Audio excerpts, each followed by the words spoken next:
Pacaembu, o primeiro clássico do Paulistão nesta temporada, com o mando da Portuguesa, e a vitória do São Paulo de virada por 2-1. A Luz até saiu na frente. Numa bobeada do Bobadilha, um escorregão do Jandrei, o Renan Peixoto, que substituiu o Henrique Almeida, fez 1-0 aos 14 minutos. Aos 24, pênalti marcado para o São Paulo, o VAR chamou a decisão para si, pênalti convertido por André Silva, 1-1.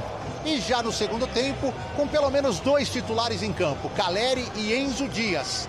E principalmente com o menino revelação da Copa São Paulo, Rian Francisco, o São Paulo chegou à virada aos 47 minutos. Uma bola alçada, pegando a defesa da Portuguesa, saindo em linha, o Rian Francisco sozinho na frente do Rafael Santos. Só teve o trabalho de empurrar a bola para o fundo da rede e garantir a vitória do São Paulo. A terceira seguida no Campeonato Paulista, com um time que poupou boa parte dos seus titulares para o jogo contra o Santos no final de semana.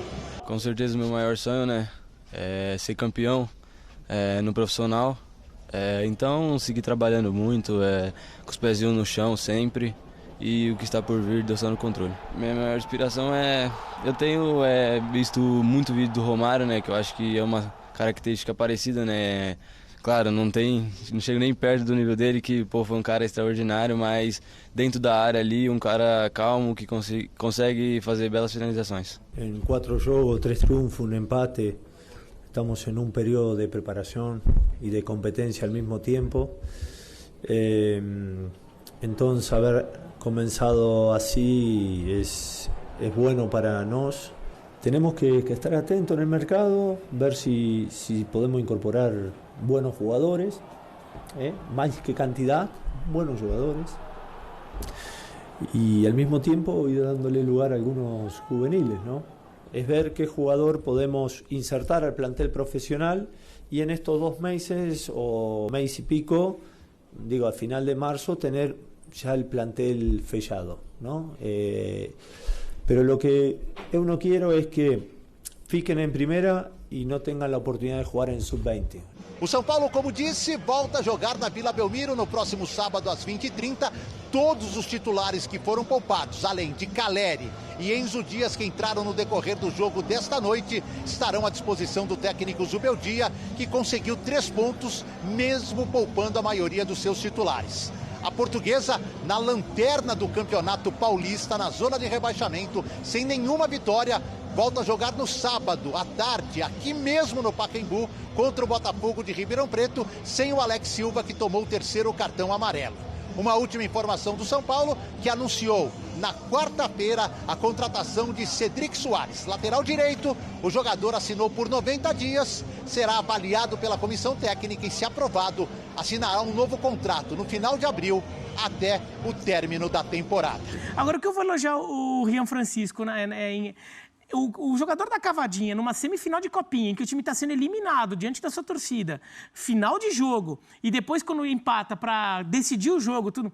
Uma coisa que eu gostei da ideia da cavadinha dele, assim, eu sou contra a cavadinha, mas eu gostei da ideia de um jogador, um jovem atacante brasileiro, com essa personalidade, com essa marra, com essa personalidade de assumir, chamar a responsabilidade do gol para ele. E ontem, no jogo contra a Portuguesa, a forma como ele finaliza ali, o jogo estava equilibrado, até mais para a Portuguesa fazer... Naquele momento, o São Paulo cria até mais chances de perigo ao longo do jogo. O Gustavo Henrique, zagueiro da Portuguesa, salva algumas em cima da linha, inclusive. Mas o segundo tempo, a Portuguesa até tem momentos de superioridade, e aqueles últimos 10 minutos de jogo, a Portuguesa está até um pouco melhor. E daí ele entra e tem a personalidade de fazer um gol da forma como bateu, com aquela frieza. O normal jogador daquilo mete um canudo porque ele está ansioso, vem a bola, eu vou chutar logo. Ele chuta, às vezes acerta, às vezes erra. Ele teve a personalidade de vislumbrar, virar o pé para colocar. Uma coisa que talvez ele tenha aprendido vendo no vídeo do Romário. Então eu gosto de um atacante brasileiro com esse tipo de marra, de personalidade, de... Não. Eu sou bom e eu assumo a responsabilidade do gol. Eu assumo a responsabilidade do gol. Olha o gol lá, Bira. Fala pra mim como que foi esse gol. Então, fala pra mim. Porque o Brasil tá precisando de atacante assim. O Brasil tá precisando de atacante aí é de quem que conhece, assume. Hein? Não é, Bira? Esse gol é de quem conhece. Não, se ele vai dar certo na carreira ou não sei. Já tá começando agora. Mas assim, dá sinais positivos. E de fato é uma posição que você tocou num ponto importante. A gente fala não só de seleção, mas a dificuldade que o Palmeiras, por exemplo, um time com tantas condições financeiras, está em encontrar o seu 9. Então, assim, camisa 9 é algo que tem tido uma carência, acho que no futebol brasileiro. E, assim, eu concordo muito com o Zubeldia, acho que tem que ter todo o pé no chão. Claro, tem Eu acho que tem que ter toda a cautela, ainda mais para lançar um garoto, ainda mais que ele está em... Assim, tem esse contexto de carência de camisa 9. É um menino que acabou de ser artilheiro da Copinha, que foi notícia por causa das cavadinhas. Já poderia ter feito o primeiro gol contra o Botafogo, quando acertou uma bola na trave. É um garoto muito promissor e está aparecendo num clube grande e acho que num clube onde faz sentido ele ter oportunidades. Porque você tem o Caleri e o Zubeldia gosta muito de um cara de referência. Tem o André Silva e ele pode ser a terceira opção, ali ganhando minutos aos poucos e até merece mais chances no time principal. Eu acho que sim, mas tem que ser uma coisa muito cautelosa. E eu acho que o cenário com o Zubeldia, pelo discurso que ele tem, a necessidade que o São Paulo tem, mas sem aquela urgência de colocar o garoto e atribuir toda a responsabilidade, me parece um cenário bem interessante para ele ser lançado. Sobre isso, um toque sobre a declaração, o comentário do Zubeldia, né?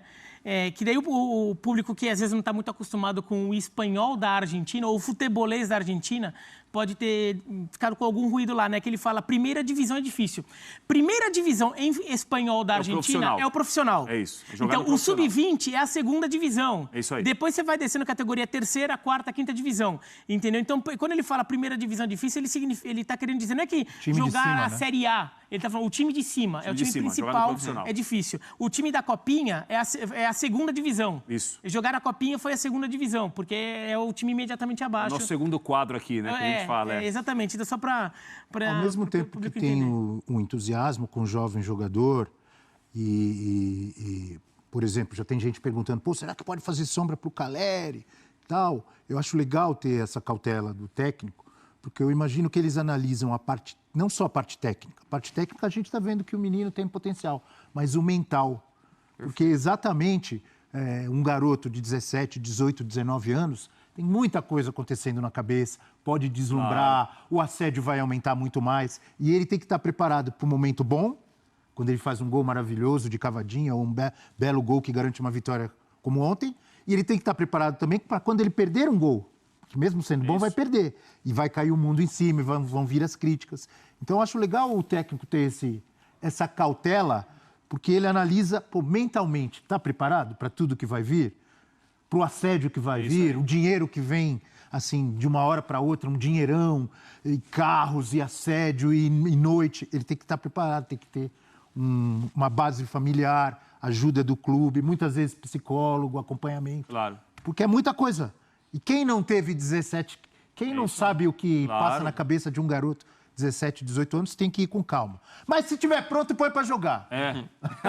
Entendi, deu para entender, deu para entender. Deu. Falei um monte para depois. E o Zubeldia ontem, né, até por esse começo de ano do São Paulo estreou no Paulista depois dos outros, né? São Paulo estava nos Estados Unidos, aí estreou com um time até mais desfigurado do que o time de ontem, né? Porque era quase metade do time da Copinha foi para Ribeirão Preto para aquela estreia contra o Botafogo. Aí jogou o time principal contra Guarani e Corinthians. Ontem um time bem mais mesclado para jogar com o time inteiro sábado contra o Santos na Vila. Mas o Zubeldia já ganhou aí, ou pelo menos logo de cara, nos primeiros sintomas, já ganha boas opções do time campeão na Copa São Paulo. Né? O Ferreira fez uma boa Copa São Paulo, jogador pela direita, o Rian Francisco tem chamado muito a atenção. O Zubeldia gostou muito do Hugo, volante, que também jogou em Ribeirão Preto. O Negruti já há algum tempo fica entre o profissional e a base também. São Paulo começa a colocar jogadores que vão bem na base e rapidamente estão no profissional. E o São Paulo tem essa coisa que você falou, Abel, o craque que o São Paulo faz em casa. O São Paulo tem uma tradição de base muito longa, já de muito tempo. E o São Paulo sempre usou muito bem essa questão de ter uma base forte para ter o expressinho, lembra? Isso. O São Paulo ganhou uma Copa Comebol jogando ela inteira com o expressinho. Isso aí. O expressinho do São Paulo naquela Copa Comebol tinha o Rogério Ceni, tinha KT, tinha Caio Ribeiro, né, comentarista hoje, tinha Toninho, ponta esquerda. Toninho, quem mais tinha? O Juninho Paulista. O Juninho Paulista chegou a jogar alguns jogos, ele estava no meio do caminho. Técnico? Muricy. Era o Telê no time principal. É isso aí. E o expressinho Muricy. Chegou a ter um jogo, o São Paulo jogou 2 jogos no mesmo dia, inclusive, né? Um com o principal e um com o expressinho. Exato. Os 2 jogos rodada dupla no Morumbi, o Juninho Paulista jogou os 2. E virou o jogo para cima da Portuguesa exatamente com o brilho dele, Rian Francisco. Há quanto tempo você não vinha no Pacaembu? Faz uns... Desde a época que fechou.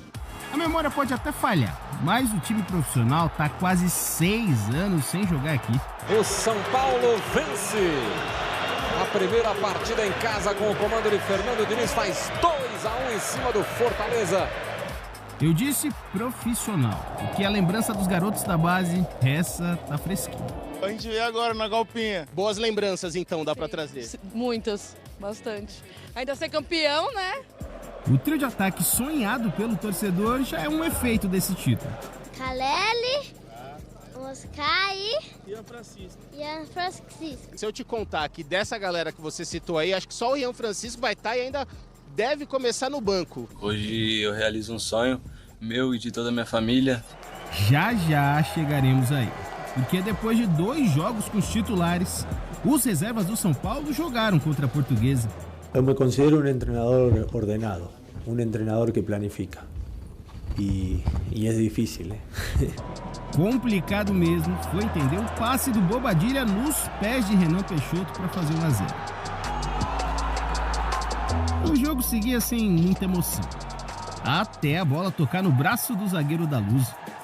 O juiz ser chamado no VAR e o André Silva cobrar o pênalti.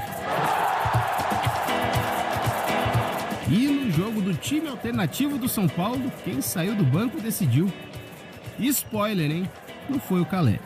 Eu falei com eles, têm que mostrar os minutos que lhe toque jogar, têm que mostrar. Campeões da Copinha, Ferreira e Rian entraram no jogo e, enfim, deixa que o gelado camisa 49 explica o gol aos 46 do segundo tempo. Belo passe, né, do Bobadilha, quando eu saí cara a cara, como eu fiz um bom domínio, consegui olhar pro goleiro e fui muito feliz na finalização. Iluminado, abençoado, Rian Francisco é do tricolor! Um jogo que vai ficar na memória do São Paulino pelo primeiro gol do Rian Francisco, que garantiu 5 pontos de vantagem no Grupo C. E o que o torcedor quer lembrar a partir de agora é que o time titular volta na próxima rodada, justamente um clássico contra o Santos lá na Vila Belmiro. O torcedor quer ganhar. Te aguanta um partido, 2 partidos, 3 partidos. Contra o Santos, o time pode vencer o 4º jogo seguido. Com o Neymar na torcida, o garoto de 18 anos já sabe quem quer impressionar.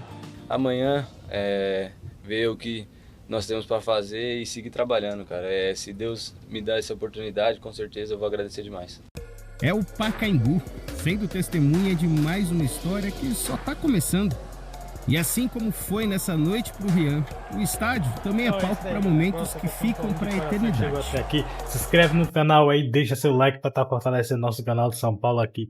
Galera, São Paulo aí, né, fez o seu jogo ontem contra a Portuguesa, com os reservas, e é um time bem equilibrado esse time reserva, e confesso para vocês que é um time bom e que vai sair muito reserva desse time para assumir vaga de titular ali. Eu acredito que isso deva ocorrer muito ali por perto do meio do ano. Vai ser uma briga boa, viu? Porque a gente viu ontem a qualidade do nosso time reserva. Principalmente do meio para frente. Porque a zaga ontem também foi um pouco... Como é que eu posso falar? Deixou um pouco a desejar também. Vamos começar falando ali do primeiro gol da Portuguesa, né? Um recuo equivocado do Bobadilha, muito equivocado do Bobadilha, que acabou dando no gol da Portuguesa. E o Jandrei só não defendeu porque quando ele foi sair para tentar interceptar o atleta, ele escorregou. E aí não teve como ele interceptar, fazer a defesa, né, após o chute do jogador da Portuguesa. Após isso, São Paulo seguiu pressionando. Eric recebeu uma bola ali pela direita, tentou o cruzamento que acertou no braço do jogador da Portuguesa, pênalti. O André Silva foi lá, bateu com muita categoria. Existe golaço de pênalti sim, e esse gol do André Silva é um exímio golaço de pênalti, porque ele bateu com muita categoria. Golaço mesmo que ele fez, colocou no ângulo.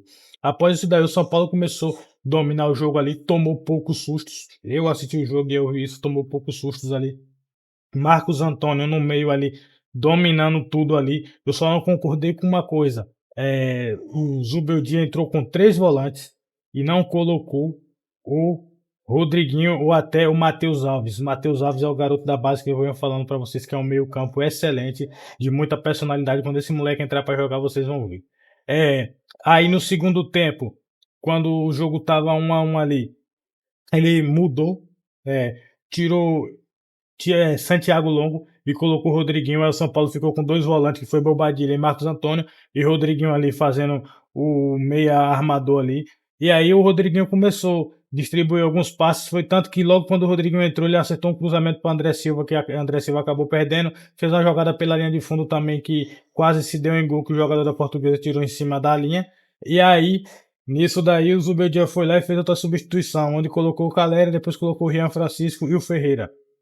E o time melhorou e conseguiu a sua virada aí, já no finalzinho do jogo, já com o gol do Rian Francisco, mostrando que esse moleque é iluminado e que vai dar muita dor de cabeça pro Zubeldia, porque ele vai pedir passagem, o Zubeldia vai ter que dar, e vai ter que dar. Porém, o Zubeldia já de primeira mão já deu mostras que se ele brigar por alguma posição, vai ser ali na posição do Luciano, porque ele encaixou o Caleri como o primeiro atacante e o Rian Francisco como o segundo. Então acredito muito que o Rian Francisco vai brigar ali, não com o Caleri e André Silva, mas sim com o Luciano para se tornar o segundo atacante do São Paulo.